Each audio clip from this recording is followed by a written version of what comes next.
Baik,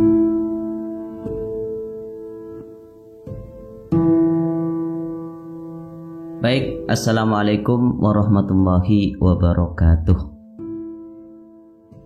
Oke teman-teman, kali ini saya akan membahas beberapa nasihat tentang perubahan. Saya mengutip quote-quote dari beberapa tokoh. Mungkin teman-teman sudah akrab dengan nama-namanya. Semoga ada sesuatu yang dapat diraih tentang ulasan quote ini. Oke, baik, yang pertama saya mengutip quote dari J.K. Rowling. Beliau ini yang menulis buku Harry Potter. Nah, beliau ini punya quote yang menurut saya nyambung dengan perubahan hidup. Kata Rowling, kita tidak memerlukan sihir untuk mengubah dunia kita. Kita sudah punya semua kekuatan yang kita butuhkan dalam diri kita. Jadi, seperti apapun keinginan kita terhadap dunia, mau dijadikan seperti apa wajah dunia, itu kuncinya ada dalam diri kita. Kenapa? Karena kita punya kekuatan, kita punya potensi untuk itu. Kita ingin membangun dunia menjadi sangat indah atau hancur lebur, kita sama-sama punya daya untuk melakukannya. Kita tidak harus menunggu belajar ilmu sihir kayak Harry Potter itu. Tidak harus. Kita bisa sudah. Kita memimpikan apapun bisa. Kita mampu. Jadi kita manusia punya kekuatan super untuk itu. Kekuatan super seperti apa? Misal, percaya diri. Percaya diri ini merupakan kekuatan yang ada dalam diri kita. Kita sudah punya itu. Tinggal mau dipakai apa tidak. Kalau kita percaya bahwa kita bisa, kita mampu, ya kita tidak harus belajar sihir untuk itu. Cukup dengan percaya diri, semuanya pasti bisa. Asal yakin, percaya. Intinya, ada banyak kekuatan dalam diri kita yang itu tidak memerlukan sihir, magic. Tapi tanpa sihir pun bisa terwujud. Contoh lagi, kekuatan harapan, kekuatan impian, kekuatan fokus, kekuatan macam-macam. Banyak kekuatan yang kita miliki. Jadi, ayo berubah dengan kekuatan kita yang sudah kita punya. Manfaatkan itu. Karena kita sudah punya semua kekuatan yang kita butuhkan dalam diri kita. Oke, lanjut. Yang kedua, untuk mencapai tujuan yang belum pernah dicapai sebelumnya, engkau harus mulai melakukan apa yang belum pernah engkau lakukan sebelumnya. Stephen Covey. Stephen Covey, beliau ini yang menulis buku populer sekali. Judulnya The 7 Habits of Highly Effective People. 7 kebiasaan orang yang sangat efektif.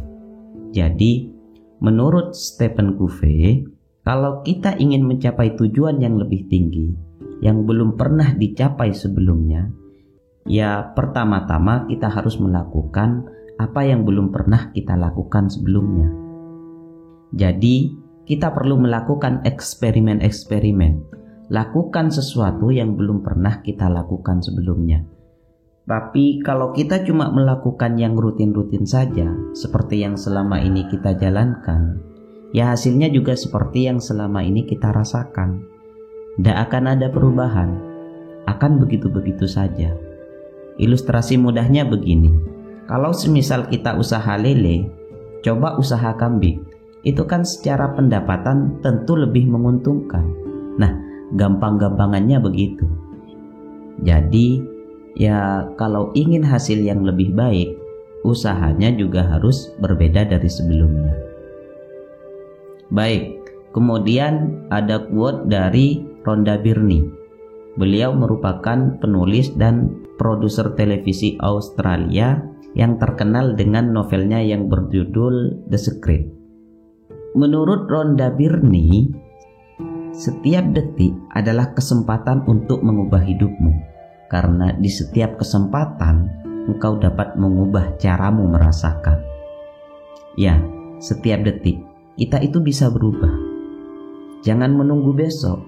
kita ini kan ingin hidup ini, kalau bahasanya Rasulullah, man kana yaumuhu khairan min amsihi fahuwa rabih, wa man kana yaumuhu misla amsihi fahuwa maubun, wa man kana yaumuhu syarram min amsihi fahuwa mal'un. Barang siapa yang hari ini lebih baik daripada hari kemarin, maka dialah orang beruntung. Siapa yang hari ini sama dengan hari kemarin, maka dialah orang tertipu. Siapa yang hari ini lebih buruk daripada hari kemarin, maka dialah orang yang terlaknat. Terlaknat dalam artian menjauhkan dan mengusir, yakni orang-orang yang dilaknat Allah Subhanahu wa Ta'ala akan dijauhkan dari segala kebaikan dan rahmatnya. Bagaimana tidak akan terlaknat kalau setiap harinya terus-menerus menjadi buruk dan lebih buruk, lebih buruk, lebih buruk dan seterusnya? Tentu itu akan semakin jauh dari kebaikan dan rahmat Allah Subhanahu wa Ta'ala. Untuk itu, ayolah kita berubah untuk menjadi lebih baik saja, biar kita menjadi orang yang beruntung. Ayo berubah terus-menerus. Jadi kita harus semakin baik, semakin baik. Bahkan katanya Rhonda Byrne, tidak hanya harian, setiap detik kita bisa mengubah hidup kita. Misalnya, kita mengalami peristiwa apa hari ini? Tidak punya uang misal. Itu kan sesuatu yang mungkin kita tanggapi sebagai menyedihkan. Tapi detik ini juga bisa kita ubah tanggapan kita itu, bahwa tidak punya uang ini bisa jadi peristiwa yang menyenangkan. Loh, tergantung kita kan mau menanggapinya bagaimana. Misal, alhamdulillah ndak apa-apa dah punya uang, asal masih punya iman. Ya, mungkin ini cobaan. Toh setelah kesulitan pasti ada kemudahan. Itu kan sudah janjinya Allah. Nah, kalau cara pikir kita begitu, seketika hidup kita bisa bahagia. Jadi, tergantung perspektif atau cara berpikir kita. Kenapa? Karena setiap detik kita bisa mengubah cara kita merasakan hidup ini. Banyak uang itu susah atau senang? Tentu tergantung tanggapan kita. Waktu saya punya banyak uang, saya sibuk luar biasa. Tapi ketika tidak punya uang, saya bisa menikmati secangkir kopi dengan penuh kebahagiaan, pun bisa merenungi kehidupan yang fana ini. Nah, berarti apa? Sebenarnya untuk mengubah hidup kita, mau senang atau sedih, mau hidup kere atau sukses, itu tidak usah nunggu lama-lama. Detik ini juga kita bisa berubah, bisa merencanakan dan melakukannya. Jadi tergantung bagaimana kita mengelola, menyerap, merasakan hidup kita. Baik, ini dari Rhonda Byrne tentang perubahan. Baik, saya lanjutkan. Agar perubahan hidup kita benar-benar mantap, saya mengutip quote-nya Deepak Chopra. Beliau ini adalah penulis yang buku-bukunya banyak memotivasi orang. Beliau juga seorang ahli di bidang penyembuhan tubuh pikiran. Dan juga Deepak Chopra ini bergerak di bidang pengobatan alternatif. Nah, beliau punya quote begini, kalau engkau ingin hidup bahagia, buatlah orang lain bahagia. Kalau engkau ingin menemukan orang yang tepat dalam hidupmu, jadilah orang yang tepat untuk orang lain. Kalau engkau ingin melihat perubahan di dunia, jadilah perubahan yang engkau inginkan itu. Nah, menurut Deepak Chopra, ya kalau kita ingin dunia ini damai, kalau kita ingin dunia tertib, kalau kita ingin dunia ini sesuai dengan ideal yang ada di kepala kita, pertama-tama yang harus kita ubah adalah diri kita sendiri. Kalau ingin dunia ini damai, ya kita jadi orang yang damai dulu. Kalau ingin dunia ini membahagiakan dan gembira, ya kita jadi orang yang bahagia dan gembira. Jadi ini dimulai dari diri sendiri. Jangan nuntut orang lain dulu kalau kita sendiri masih kocar-kacir. Misal, Islam itu harusnya benar-benar rahmatan lil alamin. Iya, oke. Kalau kita menginginkan Islam begitu, pertama-tama, ya kita jadilah muslim yang rahmatan lil alamin. Jadi, caranya begitu. perubahan harus diawali dari diri kita sendiri. Jadi tidak perlu kita nuding kanan kiri, gara-gara dia, gara-gara kelompok dia, Islam jadi begini dan begitu. Enggak, jangan sibuk menyalahkan, tapi sibuklah menjadi muslim yang rahmatan lil alamin. Jadi ya begitu caranya. Contoh lain, misal kita ingin mendapatkan jodoh yang baik, yang taat pada Allah. Sebagaimana rumus yang tadi, pertama-tama ya kita harus menjadi orang yang baik dan taat kepada Allah. Jadi kalau engkau ingin hidup bahagia, buatlah orang lain bahagia. Kalau engkau ingin menemukan orang yang tepat dalam hidupmu, jadilah orang yang tepat untuk orang lain. Kalau engkau ingin melihat perubahan di dunia, jadilah perubahan yang engkau inginkan itu.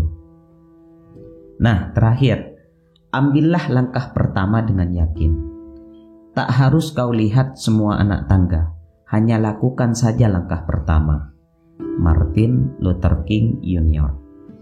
Kita ini kan sering ragu-ragu mau mengubah hidup kita, seakan-akan tidak berani, sehingga hidup kita tidak berubah-berubah. Maka menurut Martin Luther King, sudahlah, melangkah saja. Tidak usah terlalu banyak mempertimbangkan macam-macam. Tidak harus kita lihat semua. Kalau memang itu sudah bagus dan mantap, kita yakin, ya jalan. Tidak usah dibahas lagi, tidak usah didiskusikan lagi. Kalau dicari semua kemungkinan risikonya, malah tidak jadi-jadi, tidak jalan-jalan. Katanya Martin Luther, ambil langkah pertama. Bagaimana kita bisa sampai pada langkah berikutnya kalau langkah pertama saja kita takut? Untuk itu jalan. Kalau enggak, ya enggak akan berubah karena terlalu banyak pertimbangan. Oke, baik. Semoga hidup kita menjadi lebih mapan, lebih sukses. Amin. Saya akhiri sekian. Mohon maaf kalau ada penjelasan yang membingungkan. Tapi semoga ada sedikit yang bisa dipetik dari quote-quote atau nasihat-nasihat yang telah dibahas ini. Oke, kurang lebihnya mohon maaf. Wassalamualaikum warahmatullahi wabarakatuh.